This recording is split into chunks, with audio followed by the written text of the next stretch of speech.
অবাক হয় ড্রাইভার। আরহামকে এর আগে কখনোই এতটা বিচলিত হতে দেখেনি সে। আরহামের এতক্ষণে মনে পড়ে শুভ্রা মাস্ক পরে আছে। একটানে খুলে ফেলে সে মাস্ক। চোখের সামনে দৃশ্যমান হয় আদুরে এক মুখশ্রী। ভয়ঙ্কর সুন্দর সেই চোখ জোড়া বন্ধ, গোলাপের ন্যায় ঠোঁট জোড়া কেমন প্রাণহীন দেখা যাচ্ছে। হাসপাতালে পৌঁছে শুভ্রাকে কোলে নিয়ে ভেতরে প্রবেশ করে সে। সকলেই তাদের দিকে তাকিয়ে আছে, কিন্তু তাতেই আরহামের কোনো ভাবান্তর হচ্ছে না। হাসপাতালে উপস্থিত হয় ফাহিম। পাগল পাগল অবস্থা তার। নিজের একমাত্র আদুরে বোন অপারেশন থিয়েটারে, এটা মানতে পারছে না সে। তাকে কেন তার বোনের জায়গায় আঘাত করা হলো না? তার ছোট নিষ্পাপ বোনটা যে কষ্ট পাচ্ছে। আরহাম কারো উপস্থিত টের পেয়ে তাকায় সামনের দিকে। দেখতে পায় বোনের জন্য ফাহিমের আতঙ্কিত চেহারা। দেখতে পায় ফাহিমের চোখে বোনকে সুরক্ষা না দিতে পারার অপরাধ বোধ। বাসায় জানিয়েছিস ফাহিম? না। এখনই জানানোর দরকার নেই। আচ্ছা। আরহাম বুঝতে পারে ফাহিমের ভিতরের অবস্থা। দৃষ্টি ঘুরিয়ে আবার তাকায় অপারেশন থিয়েটারের দিকে, যেখানে এখন এক শুভ্রপরীর চিকিৎসা চলছে। তখনই ডাক্তার বেরিয়ে আসেন ওটি থেকে। উঠে দাঁড়ায় Arham. She is out of danger sir. যেহেতু বুলেট দুটো বুকের অনেকটা উপরের দিকে লেগেছে, তাই বেশি সমস্যা হয়নি। কিছুক্ষণ পর কেবিনে শিফট করানো হবে। বলেই ডাক্তার চলে যায় নিজ বরাদ্দকৃত কেবিনে। আরহাম যেন এতক্ষণ এটা শোনার অপেক্ষাতেই ছিল। খোঁজ নেই ফাহিম, কে বা কারা এমন করলো, আর সাজিদকে গোডাউনে নিয়ে যা। আরহামের এমন শান্ত কণ্ঠ শুনে চমকে ওঠে ফাহিম। সাজিদকে কেন গোডাউনে নিয়ে যেতে বলছে? ভাই, শুভ্রার জ্ঞান ফেরা অবধি থাকি। আপনি বাসায় যান ভাই। বাইরে মিডিয়ার লোকজন হুমড়ি খেয়ে পড়ে আছে। গার্ডরা অনেক কষ্টে তাদের আটকে রেখেছে। আপনি চলুন, আপনাকে পাঠানোর ব্যবস্থা করছি। এখানে থাকা আপনার জন্য ঝুঁকিপূর্ণ হয়ে যাবে। আরহাম মনোযোগ দিয়ে শোনে ফাহিমের কথা। এই ছেলেটাকে সে দু চোখ বন্ধ করে বিশ্বাস করতে পারে। আরহাম তাকায় একবার শুভ্রার দিকে, যাকে কেবিনে নিয়ে যাওয়া হচ্ছে। এতটুকু সময়ের মধ্যে মেয়েটার সাথে কি যে হয়ে গেল ভাবতেই একটা চাপা দীর্ঘশ্বাস ফেলে আরহাম। অতঃপর ফাহিমের সাথে হাঁটা ধরে সে। ফাহিম আরামকে গাড়িতে উঠিয়ে দিয়ে চলে আসে।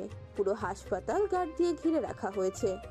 শাওয়ারের নিচে দাঁড়িয়ে আছে আরহাম। তার শরীরে লেগে থাকা সব রক্তগুলো ধুয়ে যাচ্ছে ধীরে ধীরে। চেয়ে আছে সে রক্তের দিকে। কিছু সময়ের ব্যবধানে কত বড় ঘটনা হয়ে গেল। সকালের কথা ভাবতেই ধমে যাওয়া রাগটা আবারও বেড়ে যায় তার। সে কিভাবে এতটা অসতর্ক হতে পারলো? নিজের উপর নিজেরই রাগ হচ্ছে তার। সামনে থাকা আয়নায় সজোরে ঘুষি মারে আরহাম। মুহূর্তের মধ্যেই ভেঙে গুঁড়ো গুঁড়ো হয়ে যায় আয়নাটা। সাথে তার হাত থেকে বইতে শুরু করলো রক্তের ধারা। না, সে নিজের রক্ত দেখে মোটেও বিচলিত হচ্ছে না, বরং তার শরীরে লেগে থাকা শুভ্রার রক্ত তাকে বিচলিত করছে। ভুলতে পারছে না সে শুভ্রার রক্তাক্ত দেহটি। কিভাবে তার চোখের সামনেই চঞ্চল হরিণীর ন্যায় চোখ জোড়া শীতল হয়ে গেল। আরহামের জন্যই তো আজকে মেয়েটার এত বড় ক্ষতি হলো। নিজেকে নিজের কাছেই অপরাধী মনে হচ্ছে তার। আজ তো শুভ্রার জায়গায় তার হাসপাতালে থাকার কথা ছিল। সময় মতো মেয়েটি যদি না আসতো, সে নিজেই হয়তো আজ রক্তাক্ত হতো। আরহাম পারছে না আর ওসব ভাবতে। মাথা ছিঁড়ে যাচ্ছে তার। যত দ্রুত সম্ভব বের হয় ও ওয়াশরুম থেকে। মেয়েটাকে ওভাবে রেখে সে কোনোভাবেই ঠিক থাকতে পারছে না। টিভির দিকে তাকিয়ে আছেন রেজাউল চৌধুরী। রাগে তার শরীর কাঁপছে। টিভির স্ক্রিনে চলছে সকালের ব্রেকিং নিউজ। সব জায়গায় শুধু একই খবর দেখা যাচ্ছে, মন্ত্রী আরহাম শিকদারকে মারার চেষ্টা। আবার আবার বেঁচে গেলি তুই আহরাম। রেজাউল চৌধুরীর পিছনে মাথা নিচু করে দাঁড়িয়ে আছে সাজিদ। ভয়ে তার হাত পা কাঁপছে। ইতোমধ্যে কিছু অশ্রাব্য শব্দ শুনতে হয়েছে তাকে। হঠাৎ কিছুর বিকট শব্দে মাথা তুলে তাকায় সামনের দিকে। দেখতে পায় চূর্ণ বিচূর্ণ হয়ে থাকা টিভি আর রাগে ফুঁসতে থাকা রেজাউল চৌধুরীকে। আর কিছু বুঝে ওঠার আগেই তার গলা চেপে ধরে রেজাউল চৌধুরী। এক নাগাড়ে কিছু অশ্রাব্য শব্দ ব্যবহার করে সে। এদিকে সাজিদ নিঃশ্বাস নিতে পারছে না, হাত পা ছোটাছুটি করছে সে। বস, আরহামের দুর্বলতার সম্পর্কে জানতে পেরে গেছি। অনেক কষ্টে উচ্চারণ করে সাজিদ। রেজাউল চৌধুরীর কানে কথাটা পৌঁছতেই ছেড়ে দেন সাজিদকের গলা। মেঝেতে পড়ে যায় সে, জোরে জোরে নিঃশ্বাস নিতে থাকে। আর একটু হলেই তার শরীর থেকে জানটা বেরিয়ে যেত। মনে মনে কিছু অশ্রাব্য শব্দ ব্যবহার করে সে রেজাউল চৌধুরীর জন্য। সাজিদের কথা শুনে রেজাউল চৌধুরীর চেহারায় মুহূর্তে খুশির ঝলক দেখা যায়। শুভ্রার কেবিনের বাইরে পুরো খান পরিবার দাঁড়িয়ে আছে। তারা টিভিতে খবর দেখে জেনেছে সবটা। ফাহিমের বাবা মিস্টার আহাজিদ খান রক্ত চক্ষু নিয়ে তাকিয়ে আছেন ছেলের দিকে। ফাহিম মাথা নিচু করে আছে। ইশতিয়াক খান আনোয়ারা খানকে সামলাচ্ছেন। ফারজানা খান পারছেন না ছেলেকে কয়েকটা চড় মেরে দিতে। হয়তো হাসপাতালে না থাকলে এতক্ষণে মেরেই দিতেন। বোনের এমন অবস্থা কি করে হলো ফাহিম?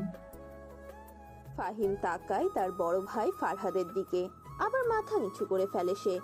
ফারহান অগ্নি দৃষ্টিতে তাকিয়ে আছে নিজের ভাইয়ের পানে।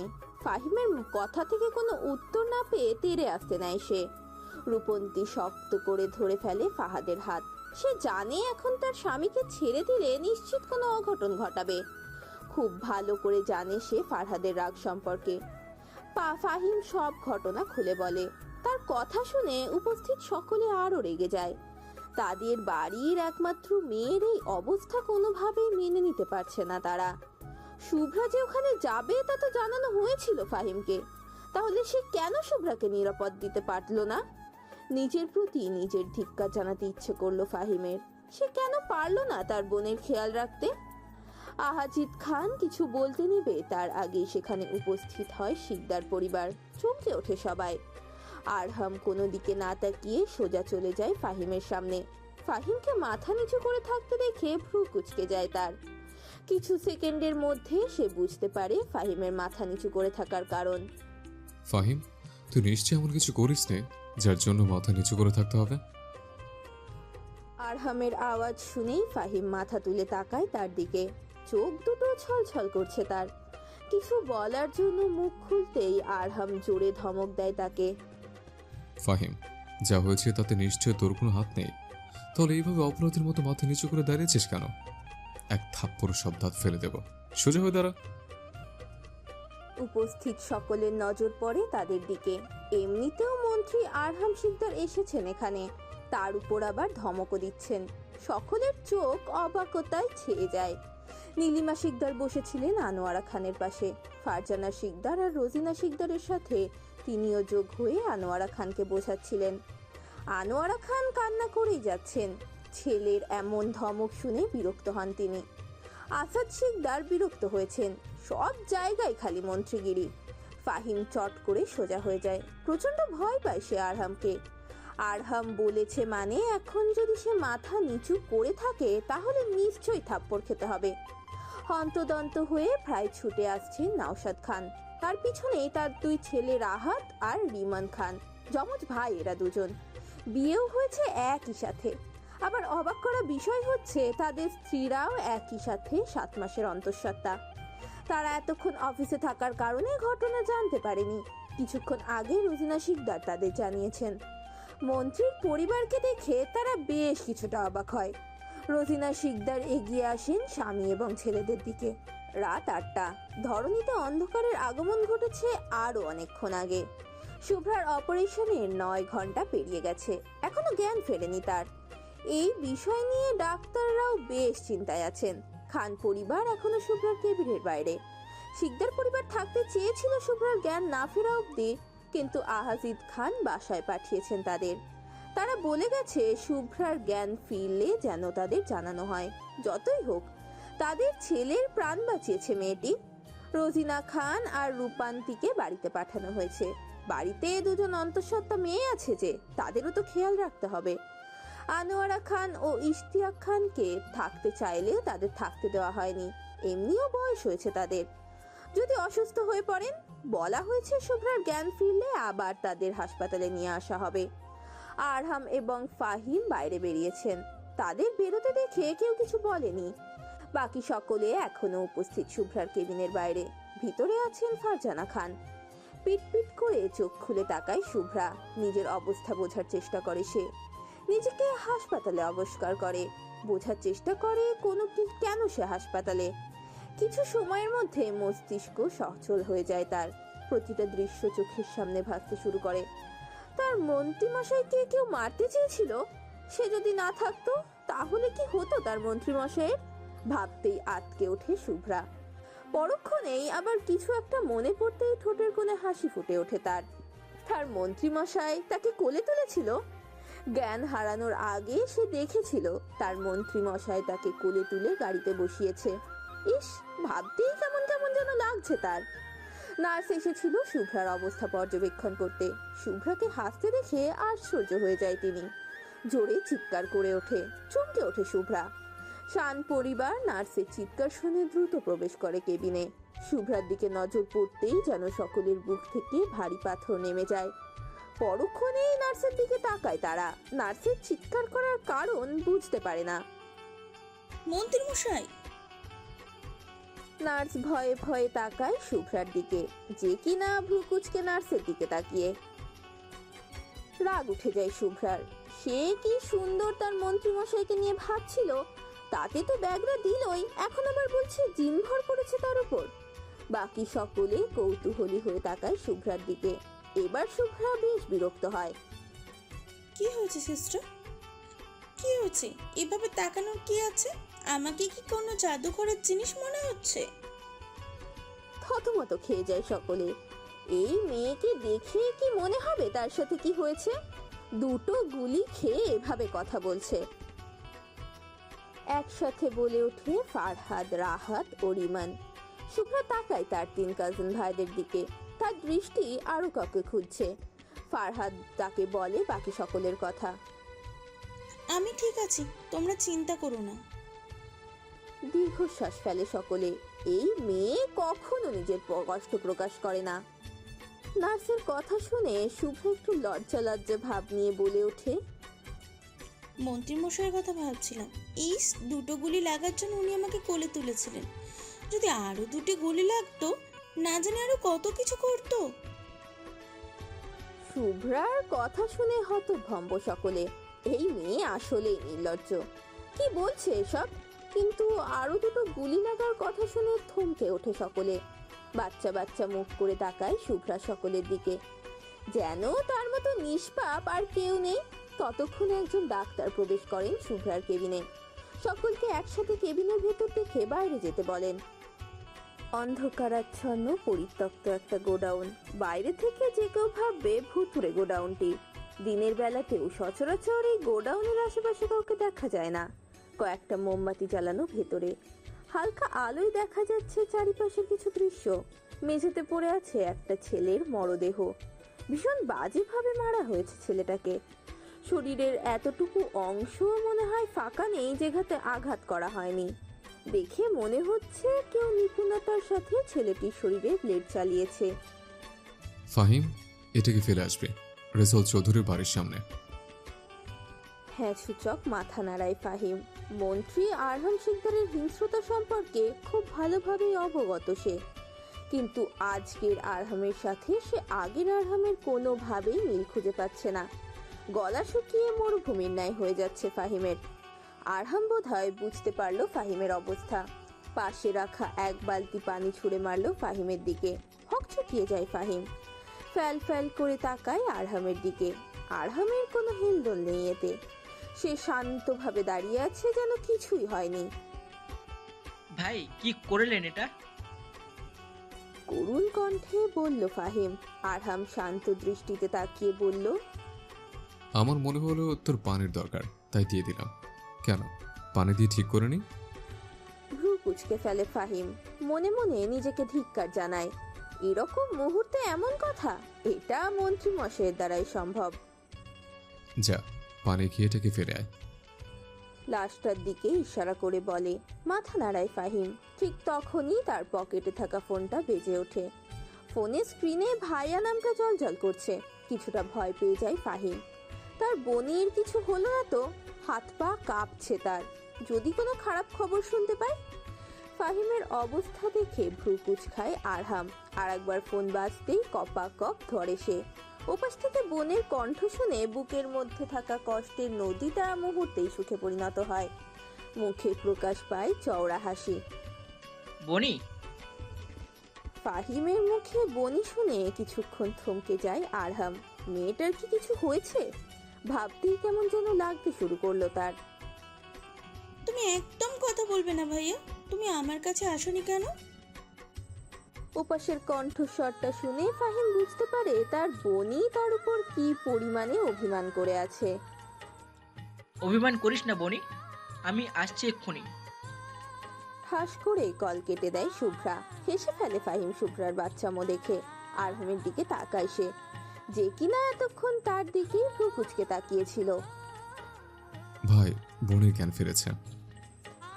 মুহূর্তেই কুচকানো ভ্রুজোড়া শিথিল হয়ে যায় আরহামের। ঠোঁটের কোণে দেখা যায় হালকা মৃদু হাসি, কিন্তু সেই হাসি দেখতে পেল না ফাহিম। আরে আমি তো এখন ঠিক আছি বড় বাবা, তুমি বেকার চিন্তা করছো। আর ছোট বাবা, তুমিও তাল মেলাচ্ছ তোমার ভাইয়ের সাথে। আমি কিন্তু মানবো না এসব। বলছি না আমি একদম ঠিক আছি। তোমাদের মেয়ের এখনো বিয়ে হয়নি, বাচ্চা কাচ্চা নাতি নাতনিকে না দেখে আমার কি কিছু হতে পারে বলো তো? আরহাম এসেছিল শুভ্রাকে দেখতে। দরজার কাছে আসতেই শুভ্রার এমন লাগাম ছাড়া কথা শুনে সেখানেই থ হয়ে দাঁড়িয়ে পড়ে আরহাম। এই মেয়ে যে আসলে নির্লজ্জ তার প্রমাণ ইতিমধ্যে অনেকবার পেয়ে গেছে সে। আরহামের ঠিক পিছনে ছিল ফাহিম। বোনের এমন কথা শুনে না চাইতেও উচ্চস্বরে হেসে ওঠে সে। সে হয়তো ভুলে গেছে যে তার থেকে ঠিক 3 হাত দূরত্বে আরহামের অবস্থান। হেসে যেন মাটির সাথে লুটোপুটো খাচ্ছে ফাহিম। তখনই শুভ্রার কেবিন থেকে বের হয় খান পরিবার। আরহামকে দেখে তারা কিছুটা অবাক হয়। শুভ্রার দাদা দাদিকেও আনা হয়েছিল শুভ্রার জ্ঞান ফেরার পর। সকলেই আরহামের দিকে অদ্ভুত দৃষ্টিতে তাকিয়ে আছে। ফাহিমকে হাসতে দেখে সকলে তার দিকে তাকায়। এভাবে হাসছো কেন ফাহিম? গম্ভীর কণ্ঠে বলে ওঠেন আহাজিদ খান। ফাহিমের হাস্যোজ্জ্বল মুখটা মুহূর্তেই চুপসে যায়। তার বাবা যে তার উপর প্রচন্ড রেগে আছে সেটা সে জানে। বনির কথা শুনে একদম নিচু কণ্ঠে উত্তর দিল ফাহিম। আদেও কেউ কি তার কথা শুনতে পেল? ইতিপূর্বে আরহামের সাথে পূর্বেই পুরো খান পরিবারের পরিচয় হয়ে গেছে। তাই সে আহাজিদ খানকে উদ্দেশ্য করে বলে ওঠে, শুভ্রর এখন কেমন অবস্থা আঙ্কেল? না, উত্তর দিল না আহাজিদ খান। তিনি প্রচন্ড ক্ষেপে আছেন আরহাম আর ফাহিমের উপর। তাদের বেখেয়ালির জন্যই তো তার ভাইয়ের একমাত্র মেয়ের আজ এই অবস্থা। সব থেকে বড় কথা, এই মন্ত্রীকে বাঁচাতে গিয়েই তাদের বাড়ির মেয়ের সাথে এইরকম একটা ঘটনা ঘটে গেছে। খান বাড়ির অনেকেই রেগে আছে আরহামের উপরে। ইশতিয়াক খান সবটা বুঝতে পেরে উপস্থিত সামাল দিতে বলে ওঠেন। দীর্ঘশ্বাস ফেলে আরহাম। তার তো কিছু করার ছিল না। সে যদি জানতো শুভ্রা ওভাবে তাকে বাঁচাবে, তাহলে কখনোই সে শুভ্রাকে সেখানে উপস্থিত থাকতে দিত না। আমি বনির সাথে দেখা করব বাবা। ছেলের এমন করুণ কণ্ঠ শুনে আহাজিদ খান তাকায় ছেলের দিকে। আমরা চলে যাচ্ছি, তোমার মা আর ফাহাদ থাকবে এখানে, তুমি দেখা করো, বাসায় চলে এসো। বলেই তিনি হাঁটা ধরলেন সামনের দিকে। ফারজানা খান আর ফারহাদ বাদে খানবাড়ির বাকিরা চলে যায় বাড়ির উদ্দেশ্যে, কারণ হাসপাতালে এতজনকে রাখা যাবে না। ফাহিমের চোখে পানি ছলছল করছে। ফারজানা খান এগিয়ে আসে ছেলের দিকে। ফাহিম তাকায় আরহামের দিকে। আরহাম ওকে ইশারায় বোঝায় সে যাবে না শুভ্রার কেবিনের ভেতরে। তাকে দেখে নির্লজ্জ মেয়েটা আবার কি নাকি কাণ্ড করে বসে। কাছের দরজার বাইরে থেকেই দেখবে সে। ফাহিম ও আরামের ইশারা অনুযায়ী একাই ভেতরে প্রবেশ করে। আরহাম বাইরে থেকে দেখে শুভ্রাকে। ভেতরে কিছু একটা দেখে তৎক্ষণাৎ দৃষ্টি সরিয়ে ফেলে সে। কেমন যেন অদ্ভুত লাগছে তার, কিন্তু বুঝতে পারছে না নিজের বর্তমান অনুভূতি সম্পর্কে। অতঃপর ফারজানা খান আর ফারহাদের থেকে বিদায় নিয়ে বেরিয়ে পড়ে বাড়ির উদ্দেশ্যে। বাইরে তার জন্য গার্ডসরা অপেক্ষা করছে। ফাহিম হয়তো কখনোই তাকে একা ছাড়তো না। শিকদার বাড়িতে জানানো হয়েছে শুভ্রার জ্ঞান ফেরার কথা। তারা আসতে চাইলে বারণ করেছে খান পরিবার। বলেছে সকালে এসে দেখা করতে, রাতে আসার কোনো প্রয়োজন নেই। ফাহিম ভিতরে প্রবেশ করে যেন 440 ভোল্টের ঝটকা খায়। আল্লাহ, সে কি ভুল দেখছে নাকি? 2 হাত দিয়ে একবার ভালো করে চোখ পরিষ্কার করে নেয় সে। না, সামনে থাকা দৃশ্য তো পরিবর্তন হলো না। তার মানে সে ঠিকই দেখছে।